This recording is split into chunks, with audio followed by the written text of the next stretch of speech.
شانس خارج باشی مداد من نرفتیم خودم. الحب وطن من الایمان، محبت وطن از ایمان کدم در دل ما شیرین.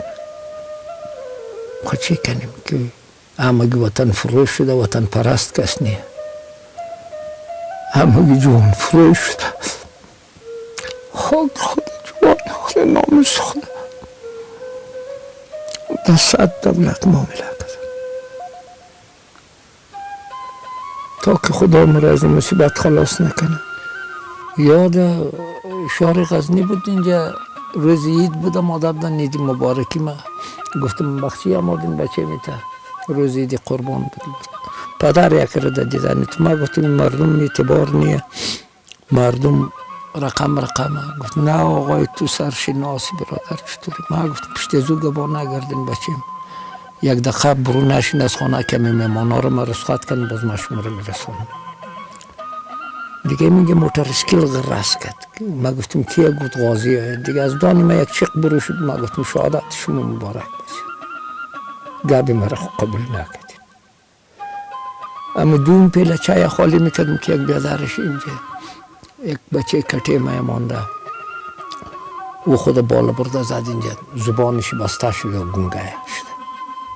میگم چی کرده؟ خب فهمیدم که مصیبت سر توی دیگه. دور داشتم اینجا موتر سیکلا بود، روزی عید بود دیگه. یاره که سار شدم که رفتم که اردوگاه کشیره بالی هم انداختن زدن از دوری پشت سرشان ضربه که در کدام شیر کدام 60 مرمی 70 مرمی زد. سلاح کرد دیگه. من جنازه خود در گردن خود گرفته بردم در بازار. از بازار کدام 1000 موتر قدیمه برو شد. امادم در اینجا پس وانا جنازه خود گر کردم دیگه. هیچ مردم گفت چی منی؟ ما گفتم هیچ.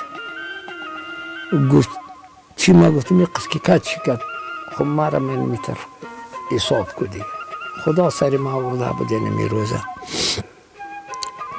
تو طالب چی میگی؟ تو حکومت چی میگی؟ دیگاره چی میگی؟ ما گفتم اگه ایشی اگه ویشی، اگه خود مسلمان میگرن اگه مگن که مو ده بیشت بریم دوای بیشت مونه یا جنت مونه،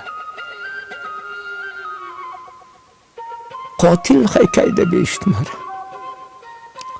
مخلوق آزار خیلی ده بیشت مره.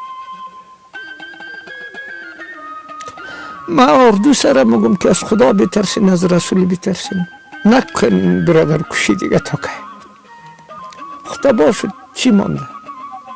چی هست دی وطن دیگه؟ خواهمی یک کم کندک که مانده ای از گشنگی ممره کنه. اگه 4 روز دیگه همیته خدا یک سبب نکنه یا از گشنگی ممره.